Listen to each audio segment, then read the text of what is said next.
Hello friend, welcome to my channel civil club SSC JEE में आप सभी का स्वागत है। और लास्ट टाइम हम लोगों ने सेडिमेंटेशन और कोगुलेशन से रिलेटेड वीडियो कंप्लीट कर ली थी। आज का जो हमारा टॉपिक है वो बेस्ड है ऑन आपका किस पे बेस्ड है, फ्लक्चुएशन और फिल्ट्रेशन। तो आज का जो टॉपिक है वो मोस्टली बेस्ड ऑन है आपका फ्लक्चुएशन एंड फिल्ट्रेशन।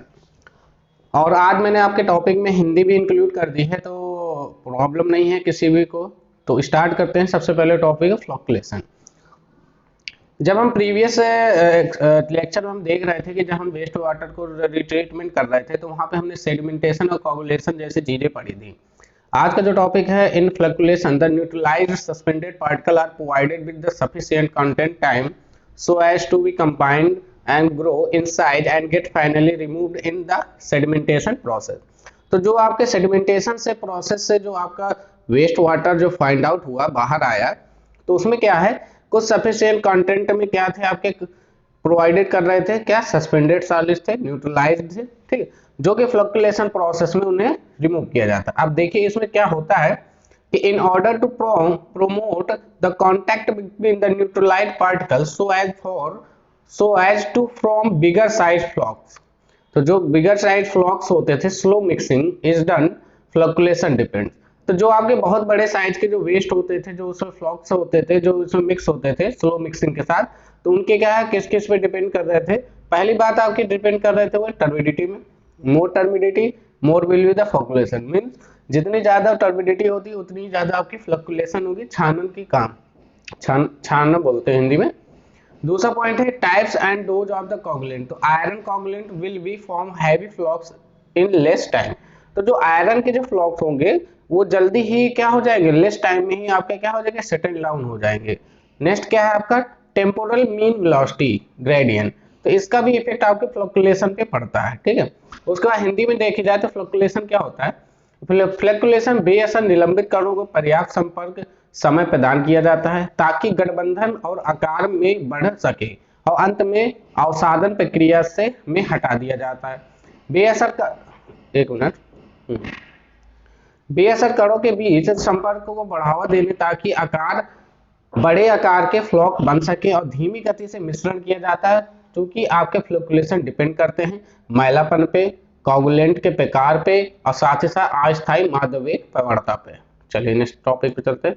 उसके बाद देखिए, तो ये बहुत ही सिंपल सा था। फ्लक्चुएशन का मतलब जो आपके हैवी पार्टिकल से फ्लॉक्स हो जाते हैं, जो आपके वाटर वेस्ट वाटर के अपर लेयर में तैरते रहते हैं, उन्हें सेडिमेंटेशन कैसे करेंगे, उसको कैसे आप सेटल डाउन करेंगे, कैसे छानेंगे, तो वो फ्लक्चुएशन के अंतर्गत आपका आ जाता है। उसका नेक्स्ट पॉइंट क्या है आपका फिल्ट्रेशन। अब ये इंपॉर्टेंट है, ये फिल्ट्रेशन आपका इंपॉर्टेंट है।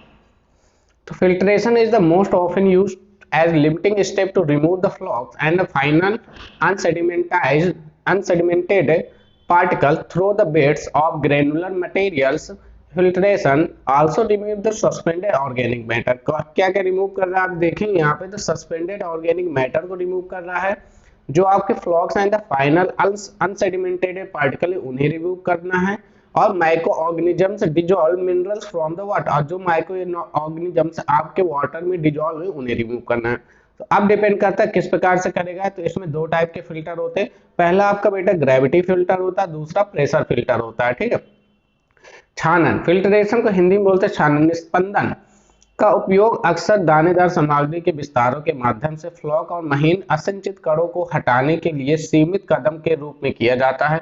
निस्पंदन पानी से निलंबित कार्बनिक पदार्थ, सूक्ष्म जीवों और भंग खनिजों को भी हटा देता है।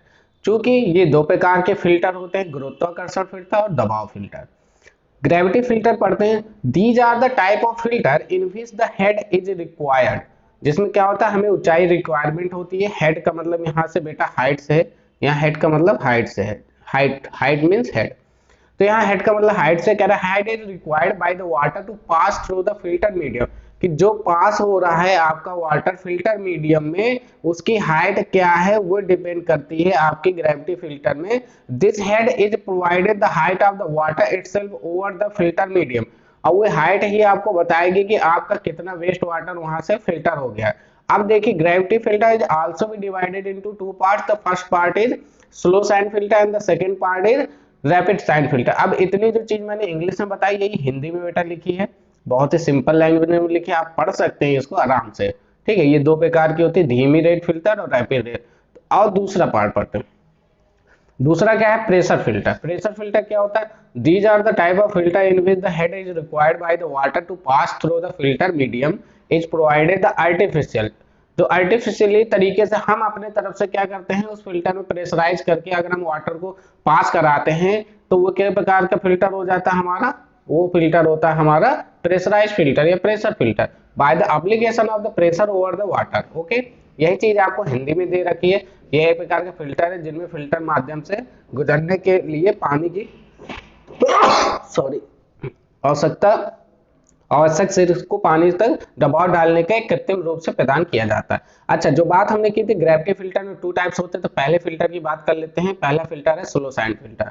स्लो सैंड फिल्टर मतलब धीरे धीरे फिल्ट्रेशन होगा वेस्ट वाटर का। तो इसमें कुछ पॉइंट मैंने कैरी किए हैं। पहला पॉइंट क्या है, effective size of the sand particle is taken to be, कितना लेना है आपका इफेक्टिव साइज, 0.2 से 0.3 mm होना चाहिए। Head maintain at the top of the sand, head में क्या होना चाहिए, सैंड मेंटेन होनी चाहिए equal to depth and sand layer.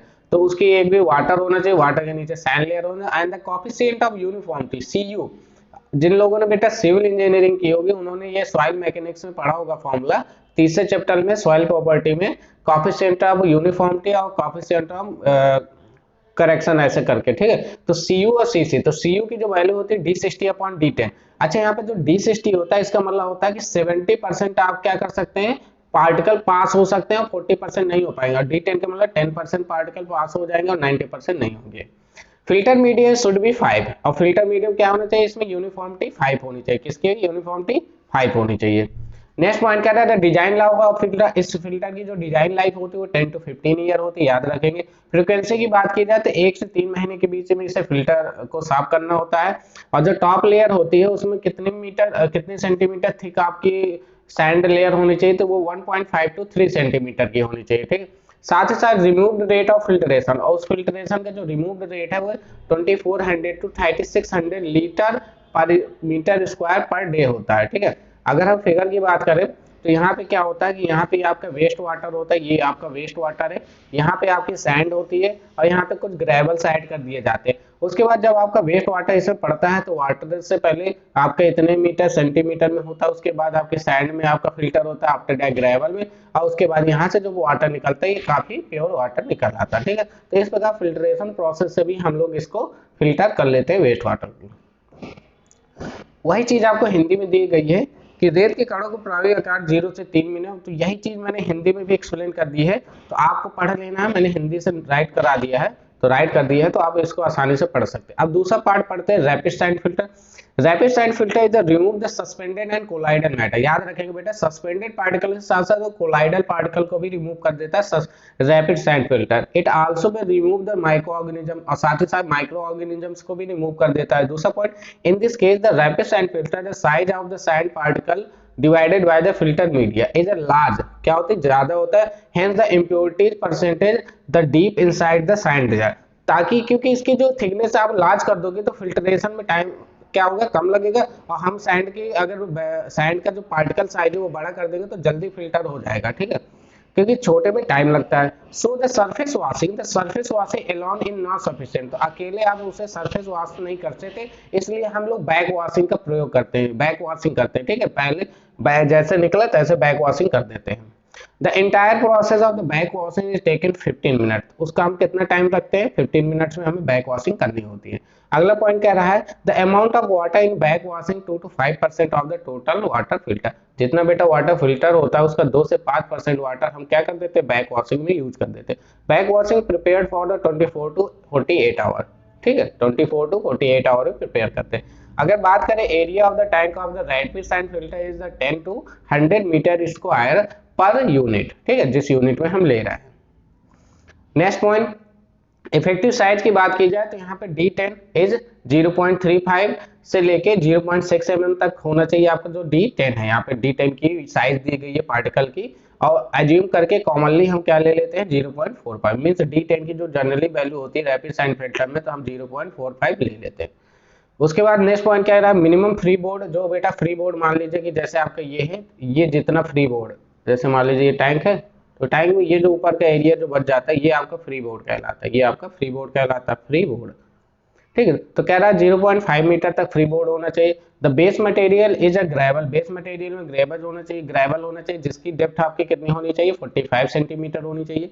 Coefficient of uniformity की बात की जाए तो d60/d10 मैंने आपको बताया, इसकी वैल्यू आपकी 1.2 से 1.7 तक होनी चाहिए। तो ये जितने भी बेटा मैं पॉइंट बता रहा हूँ ये सब इंपॉर्टेंट है, डायरेक्ट क्वेश्चन बनते हैं आपके इससे। ठीक है, डेप्थ ऑफ द टैंक पूछ सकता है कि रैपिड एंड फिल्टर में डेप्थ ऑफ द टैंक कितना होता है, तो 2.5 मीटर टू 3.5 मीटर तक की ले लेते हैं। Depth of the sand media, उसमें तो सैंड मीडिया की डेप्थ होती है वो 0.6 टू 0.9 मीटर होती है। अगर पूछा जाए कि मिनिमम नंबर ऑफ टैंक्स कितने रिक्वायर्ड होते हैं, 2 रिक्वायर्ड होते हैं जिसमें से एक स्टैंड बाय में रखा होता है। अगर total number of units requirement की बात की जाए तो बेटा इसका जो फॉर्मूला होता है n बराबर 1.22, ये रूट क्यू होता है, यहाँ पे v नहीं है, v को हटा दीजिएगा, ये रूट क्यू है। जहाँ पे क्यू बेटा आपका डिस्चार्ज होता है, डिस्चार्ज mld, mld का मतलब मैन लीटर डे, मतलब पर लीटर, मतलब एक दिन में मिलियन लीटर डे। ठीक है, mld के फॉर्म में। उसके बाद यही चीज बेटा मैंने आपको हिंदी से समझा दी है। आप मैं चाहता हूँ कि आप पॉज करके इसको अच्छे से समझेंगे, हिंदी में कोई प्रॉब्लम नहीं है, मैं ऑलरेडी हिंदी में समझा रहा हूँ, मगर मैंने काफी स्टूडेंट प्रॉब्लम क्रिएट हो जाती है उनको, बच्चों को, कि हिंदी से नहीं मिल पाता, तो इसलिए मैंने हिंदी भी टाइपिंग कर दी है। देखिए आपको हिंदी में पूरा आप पढ़ेंगे आसानी से, बहुत ही आसानी से समझ में आ जाएंगे, सभी पॉइंट बहुत ही अच्छे से आपको समझ में आ जाएंगे। यहाँ पे आप पॉज करके आराम से इसे पढ़ सकते हैं। ठीक है, मैं थोड़ा थोड़ा स्लाइड कर रहा हूँ ताकि इन चीज़ों को आप आराम से कवर कर सकें। ठीक, उसके बाद लास्ट आपका जो टॉपिक है ये मैंने कुछ ऐड कर दिया, शायद इसमें मतलब मोस्ट कभी कभी पूछ लिया जाता है कि number of filters required for the treatment depend upon the area.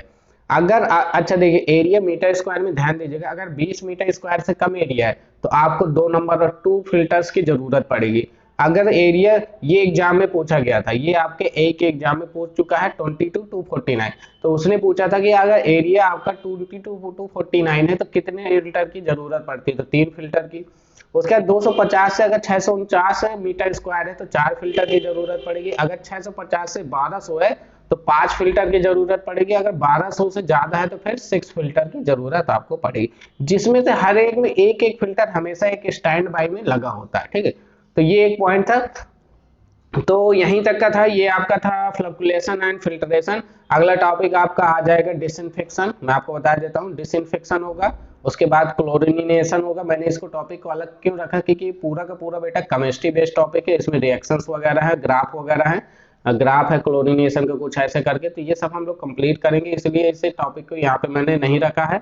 Next topic में आपका डिसइंफेक्शन, क्लोरिनेशन और एक्फ्लुएंट प्रोसेस पूरा मैं आपको बता दूंगा, मींस नेक्स्ट लेक्चर में आपका ये यूनिट खत्म हो जाएगा।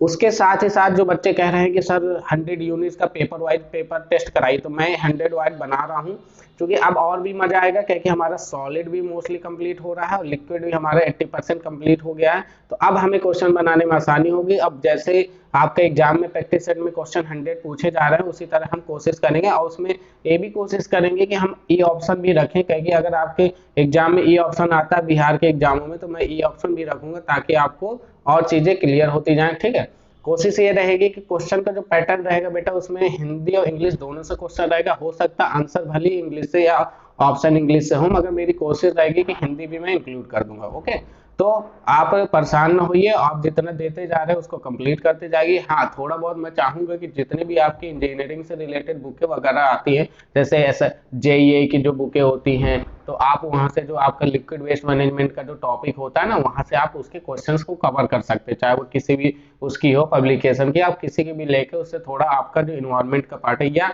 तो आप अगर आपके पास ऑलरेडी कोई बुक है जिसमें लिक्विड वेस्ट मैनेजमेंट और सॉलिड वेस्ट मैनेजमेंट से रिलेटेड टॉपिक्स दिए, तो आप उसके जाके एक्सरसाइज से क्वेश्चन कर सकते हैं। ठीक है, तो काफी बच्चे पूछते हैं कि सर प्रैक्टिस के लिए हम क्या करें, सर क्या आपके प्रैक्टिस से सब हो जाएगा, तो बेटा देखो जितनी ज्यादा प्रैक्टिस कर लोगे उतना ही आपके लिए बेनिफिशियल है। तो इसीलिए देखो मैं तो आपको, देखिए मेरे पास बहुत सारी चीजें हैं और कुछ चीजें नहीं भी है, तो मैं कहीं ना कहीं से कलेक्ट करके आपके लिए पूरा सार आपको प्रोवाइड करा देता हूँ, तो इसीलिए परेशान होने की जरूरत नहीं है आपको। अगर आप लोग प्रैक्टिस नहीं कर पा रहे तो मैं यहाँ पे जैसे ही कोर्स खत्म होगा, बच्चे कहते हैं सर रोज प्रैक्टिस कराइए, सर रोज के लिए होता है ना कि कंटेंट भी बनाना सब चीजें मैटर हो जाती है, तो जैसे ही कोर्स खत्म होता है हम लोग अल्टरनेट प्रैक्टिस पेपर रखेंगे। ठीक है, तो आज का लेक्चर यहीं तक। थैंक यू, आप लोग को समझ में आया हो। जय हिंद। वंदे मातरम।